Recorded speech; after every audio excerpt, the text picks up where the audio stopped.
La filière automobile française avait historiquement été dimensionnée autour de 2 millions de véhicules après le précédent point bas de 2013.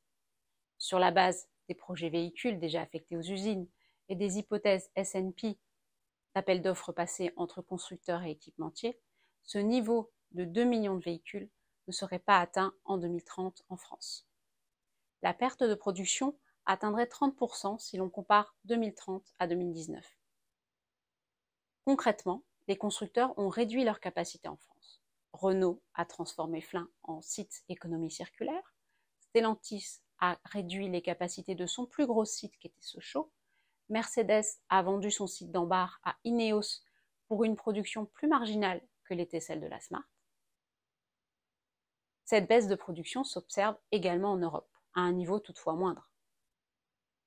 Si on inclut Europe, Maroc, Turquie, qui sont des pays exportateurs pour l'Europe, la baisse de production serait de 10% en 2030 par rapport à 2019. Le niveau de production automobile en France à 2 millions ne serait donc pas atteint, le seuil devrait être à 1,5 million, malgré les volontés politiques et les aides déployées. Dans ce contexte, il nous paraît primordial de privilégier l'approvisionnement français pour les productions françaises, mais aussi de conserver des possibilités d'approvisionner les sites européens, ce qui n'est pas toujours le cas dans les politiques achats aujourd'hui. Notre tissu industriel devrait être également impacté par l'électrification, dont les échéances semblent converger autour de 2030. Deux facteurs convergent.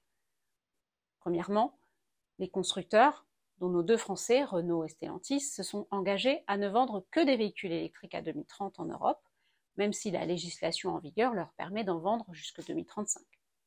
Deuxièmement, la norme Euro 7, régissant les émissions de polluants des moteurs thermiques, devrait s'appliquer également à 2030, d'après l'accord provisoire passé récemment entre le Parlement européen et les 27 pays membres. Les limites et les seuils d'émission des moteurs ne devraient pas être sévérisés. En revanche, a été ajouté les émissions de particules de frein et de pneus. Si le seuil ne change pas pour les moteurs, ça signifie qu'il y aura possibilité de prolonger nos productions actuelles. Néanmoins, gardons à l'esprit que pour des raisons économiques, les constructeurs souhaitent réduire la diversité et consolider les volumes sur moins de typologies moteurs. Tous ne seront pas prolongés. Ainsi, nous vous invitons à vous questionner sur cette échéance de 2030 dès maintenant. Les conséquences sont à anticiper. Comment votre entreprise est exposée à ces risques? Pour quel projet moteur fournissez-vous des pièces, des prestations?